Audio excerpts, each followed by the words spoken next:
Hi, I'm Warren Throckmorton. Episode 7 of the Telling Jefferson Lies series answered the question, do some Christian organizations knowingly spread false information to their constituents? Obviously, some do not, but in Episode 7, Conspiracy of Silence, we described how Family Research Council and Focus on the Family reacted to false historical information authored by David Barton on their websites and in their programs. To hear those stories, please listen to that episode. In this bonus episode, Michael Coulter and I are going to play David Barton's portion of the Capitol Tour video, which FRC's Vice President Keenan Curitan hosted on YouTube. Then we're going to read the letter 35 scholars sent to FRC as a support for the request to remove the video. I will add some commentary in places to Michael Coulter's reading of the letter. See the show notes for links to the various versions of the FRC video. Here, we are critiquing the original version. Barton made a few changes and posted a revised version on his website, and then FRC made their own Capitol Tour video, which has its own problems. In addition to the recitation of the video and description of the errors, I have added some commentary from 3 historians who helped write the critique of the video and signed on to the FRC letter requesting the removal of the video. First, let's hear from Jared Burkholder, professor of history at Grace College in Winona Lake, Indiana. So I signed on to the open letter mostly because I wanted to promote the kind of history that is done well when it comes to good methodology and best practices. And a part of this is helping people to see how the past can be used for certain cultural and political agendas. And in so doing, people like Barton just commit various fallacies in their interpretation of the past. And in this case, particularly what you're seeing in the rotunda of the Capitol building.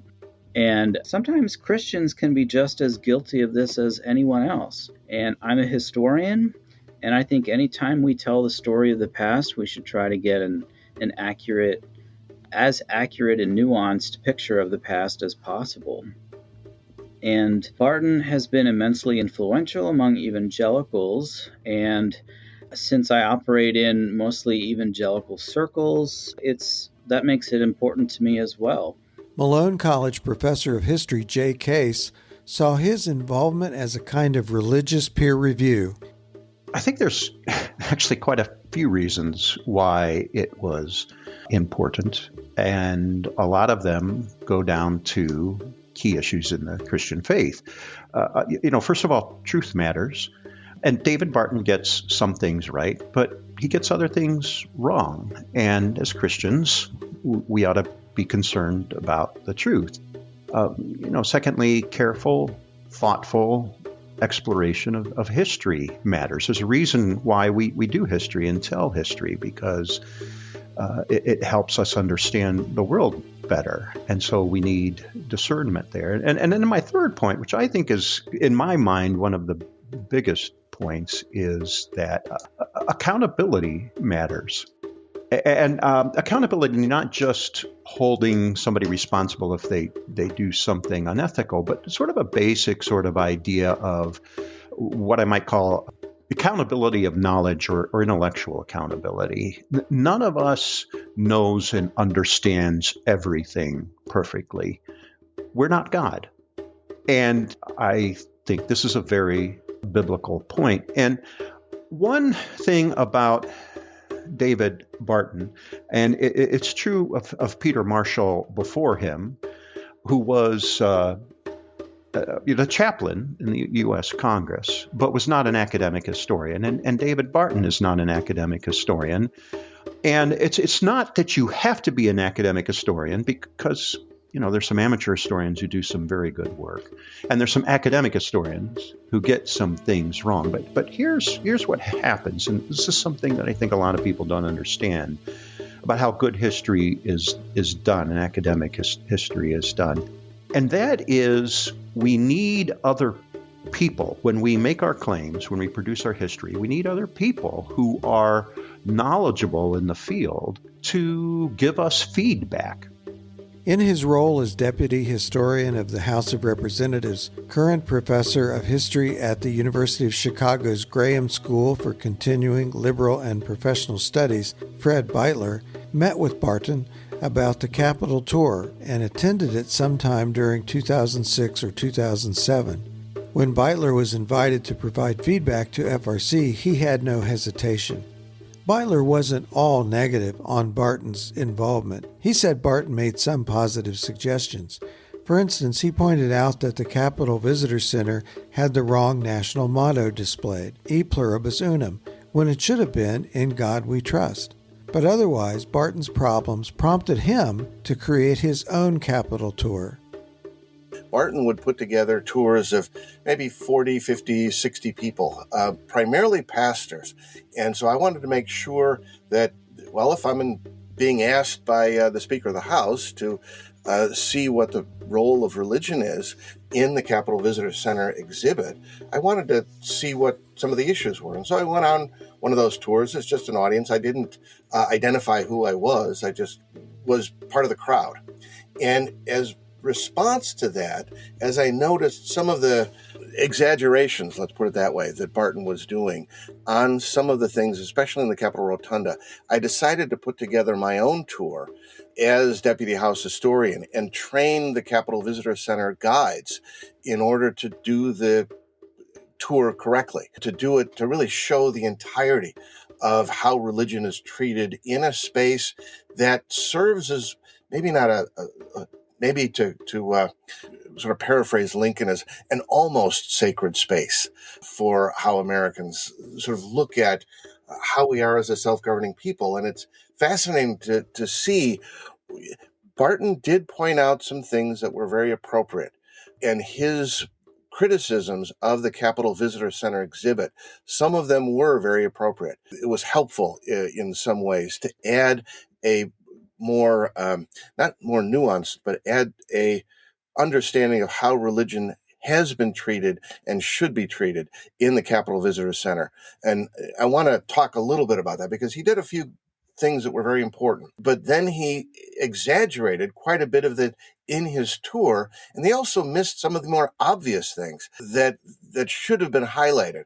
And so as I put together a tour of my own that I used to train the staff of the Capitol Visitor Center, the guides, the red coat fellows that were there, that now primarily are the ones who bring visitors through the Capitol.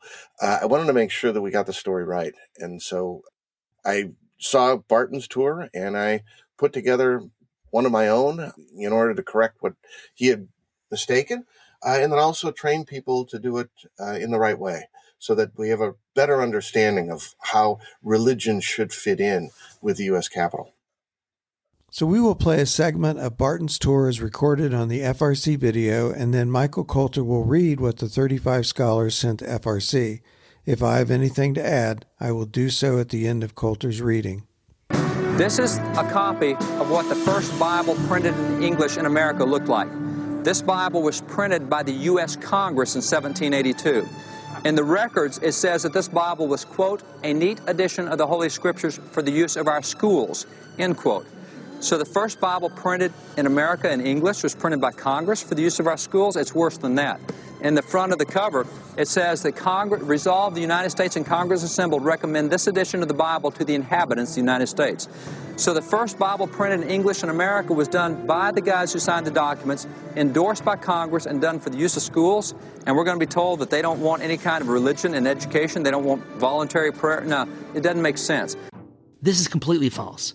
Robert Aitken printed the Bible in question and nearly had completed his job when he petitioned Congress to become the official Bible printer of the United States. In Aitken's petition, he said the Bible he had printed was, quote, a neat edition of the Holy Scriptures for use in schools, end quote.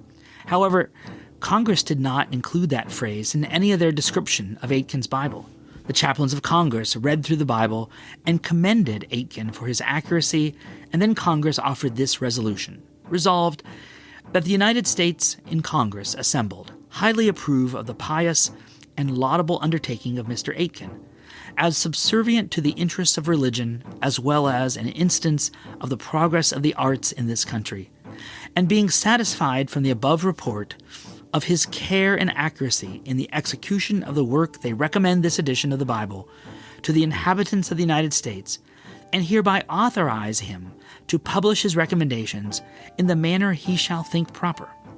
There is no slant on this resolution that can be construed to mean first Bible printed in America by U.S. Congress for public schools. Aiken actually wanted to be the official Bible printer of the United States. Congress ignored this request. I assume the silence was due to the fact that there was no established religion and the nation didn't need an official Bible printer. This is one of Barton's frequently told myths. However, on one occasion he told it more correctly. To an Ohio radio audience not long after the Jefferson Lies was pulled from publication, Barton corrected some of his errors about the Aiken Bible. Listen. And they commissioned a Bible, as I recall. I forget the name of it. There was a proposal made to Congress by the official printer of Congress, Robert Aiken, the printer to Congress. And so Aiken says, hey, let's print a Bible here in America. You know, we can now do this. It's legal.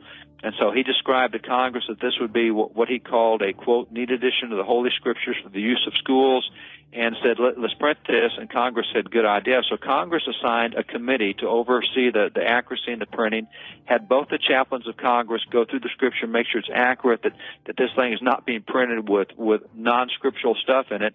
And so when the Bible rolled off the presses, it was printed by the official printer of Congress, Robert Aiken. He printed 10,000 copies. In the front of that Bible, it has the recognition of James Duane, who is the chairman of the committee in Congress that oversaw the project. It has the two chaplains, White and Duffield, who sign off on the accuracy of it. It contains a congressional endorsement in front of the Bible that says, resolve, the United States and Congress assembled recommend this edition of the Bible to the inhabitants of the United States. So Congress didn't officially print the Bible. It was the official printer to Congress who printed the Bible with a congressional endorsement, with a congressional committee oversight, with the approval of the congressional chaplains. He tried to make it sound like a partnership of Aiken and Congress. However, Aiken was not the only printer to print materials for Congress, so he wasn't the official printer of Congress. He was one printer who did some work for Congress. The idea to print the Bible was his alone, and he started before he approached Congress for their seal of approval. At the time he spoke to David Garrison at Ohio Christian College, Barton was under a lot of scrutiny, and that may have contributed to his spasm of accuracy. However, I have never heard anything that close to accurate again. Out of the 56 guys who signed the Declaration, you have 29 who held seminary or Bible school degrees. Barton has not provided any evidence for this claim we can find. Elsewhere, he puts the number of signers having seminary or Bible school degrees at 24. In fact, 29 signers had been to college, but the first theological seminary in the United States was founded in 1807 at Andover, Massachusetts, long after the Declaration of Independence was signed. Webster's 1828 edition of the dictionary defines seminary as, quote, a place of education, any school, academy, college, or university, in which young persons are instructed in the several branches of learning which may qualify them for future employments, end quote. Note that there was no distinctly religious connotation to the term at the time. While the most prominent colleges were founded by church denominations, by the time the founders attended, they also had other courses of study, for example, law and merchants, and were not known as Bible schools. Of the 56 signers, only John Witherspoon was a minister. 3 others had some ministry training, but for one reason or another did not enter or remain in ministry. This claim is a seriously misleading statement, which leads people to believe 29 of the signers were trained as ministers, apparently taking advantage of the fact that most people don't know what a seminary meant during the founding era. Most people have no clue that Thomas Jefferson in 1803 negotiated a treaty with the Kaskaskia Indians in which Jefferson put federal funds to pay for missionaries to go evangelize the Indians and gave federal funds so that after they were converted, we build them churches in which to worship. This description is misleading in that most listeners would assume that Jefferson decided to use federal funds to initiate a clearly religious activity. However, in fact, the Kaskaskia traded most of central Illinois to get temporary funding to help pay their existing priest and build them a new church. The Kaskaskia requested the funding because they were already attached to the Catholic Church. Barton's narrative sets up a misleading sequence of events. First, according to Barton's narrative, Jefferson paid missionaries to evangelize the Indians. Then, after they converted to Christianity, funds were made available to build them a church. However, here is what really happened. The Kaskaskia had land to trade, and they wanted to help maintain their loyalties to the Catholic Church as one component of the transaction. Jefferson, having authorized trading houses to get the Indians in debt, readily agreed to the land deal. This story has a darker side. Jefferson set up conditions to get the Kaskaskia tribe in debt, so they would feel compelled to sell their lands to relieve that debt. In 1802, Jefferson wrote the following to Secretary of War Henry Dearborn, quote, "If we could furnish goods enough to supply all their wants and sell them goods so cheap that no private trader could enter into competition with us, we should thus get rid of those traders who are the principal fomenters of the uneasiness of the Indians. And by being so essentially useful to the Indians, we should of course become objects of affection to them. There is perhaps no method more irresistible of obtaining lands from them than by letting them get in debt, which when too heavy to be paid, they are always willing to lop off by a cession of land." End quote.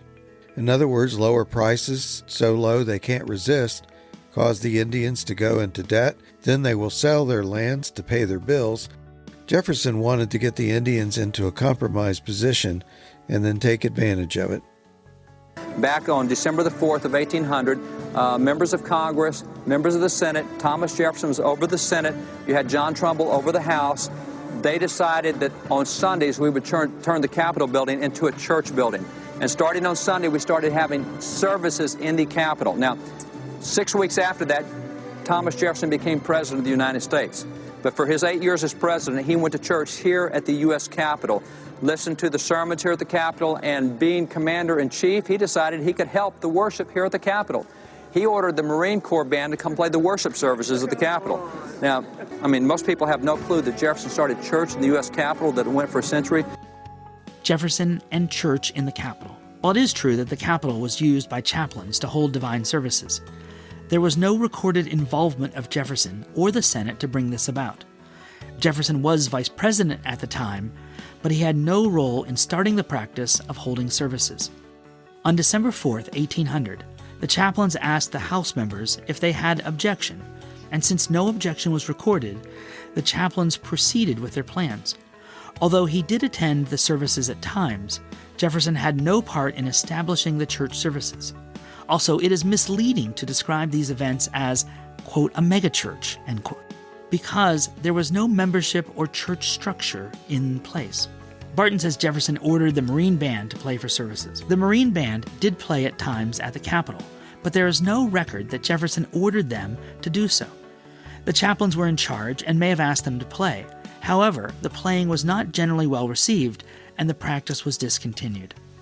But in 1830, Congress commissioned these four paintings over here to recapture what the official record said was the Christian history of the United States. So in these four paintings, you have really a span of several hundred years. If I take you through them chronologically, the first is back there, Columbus, landing in the Western world in 1492. They got out, they knelt down, they had a prayer service. You see the cross they have. They named the land where they had landed San Salvador, meaning Holy Savior, which tells you something of the thinking that was going on then. You come back over my shoulder here. This is the baptism of Pocahontas in Jamestown, and this was in 1613. Over here, the fourth painting is 1620. This is the embarkation of the Pilgrims coming to America. You see them gathered around the Bible there. You see the prayer meeting they're having. Now, if you just take those four paintings right there, those four paintings in this great secular hall of government, those four paintings represent two prayer meetings, a Bible study, and a baptism, which is not bad for a secular building. The following concerns relate to Barton's statements and descriptions, which contain truth but are spun in such a way as to be misleading of the meaning of events. We know of no record of Congress declaring the paintings to depict Christian history. Rather, Congress requested paintings of several important events in the nation's founding. The paintings are as described by Barton, but there are other paintings in the rotunda of a non-religious nature. One the apotheosis of George Washington, depicts Greek and Roman gods with Washington, who is depicted in a godlike fashion. While the paintings obviously depict certain events, Barton's narrative glosses over the complexity of those events, depicting them as a Bible study, baptism, and a prayer meeting, does not convey the history accurately.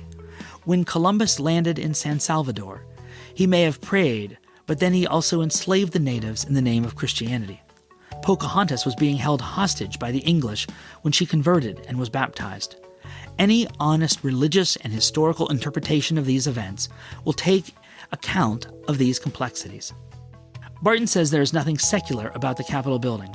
The name Capitol comes from the Roman Capitolium, which was a place of worship for the Roman gods.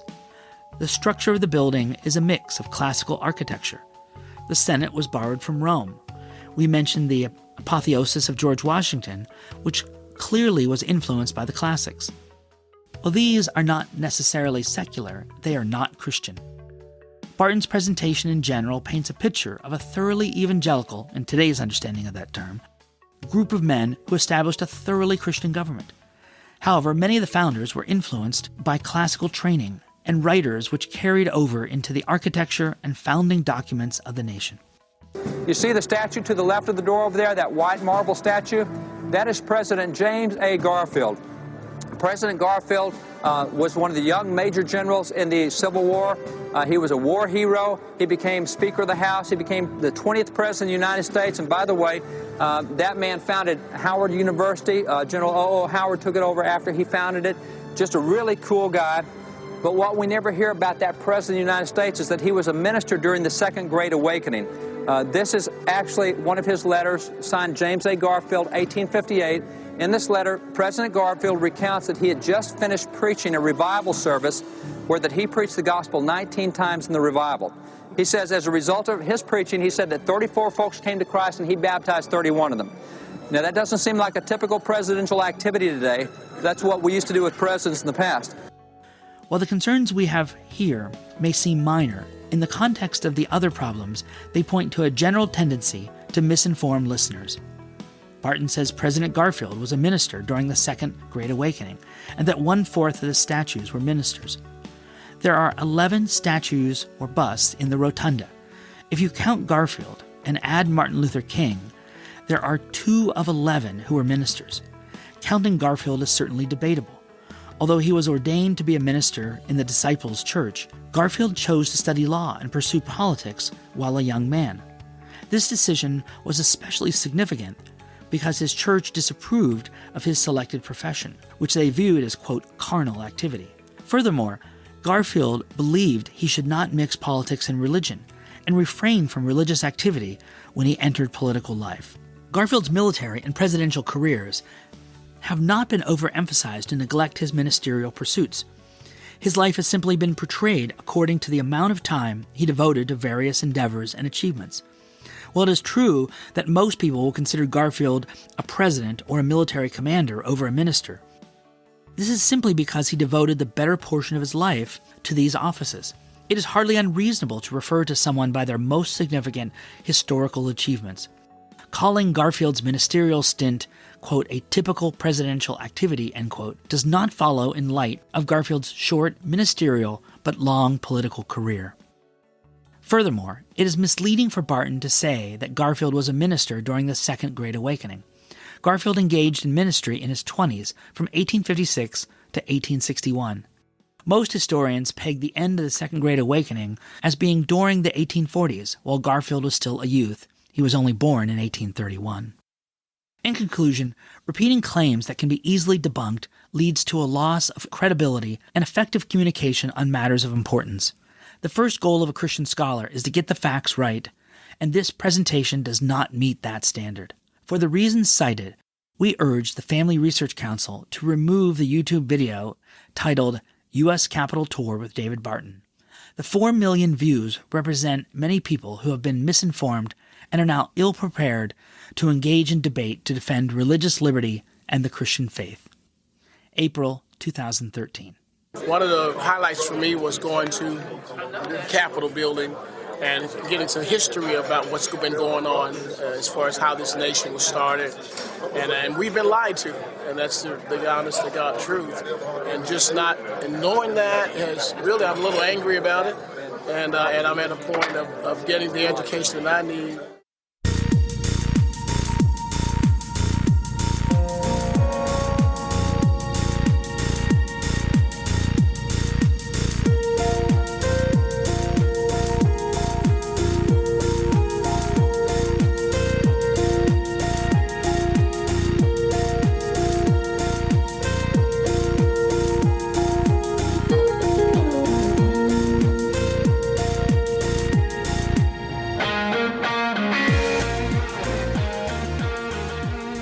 The opening song was by Jonus Fair, and the closing song was Rise by Dustin Blatnick. The music in the middle was by Jonus Fair and Warren Throckmorton. Check out episode 7, Conspiracy of Silence. Available now wherever you get your podcasts. Thanks for listening.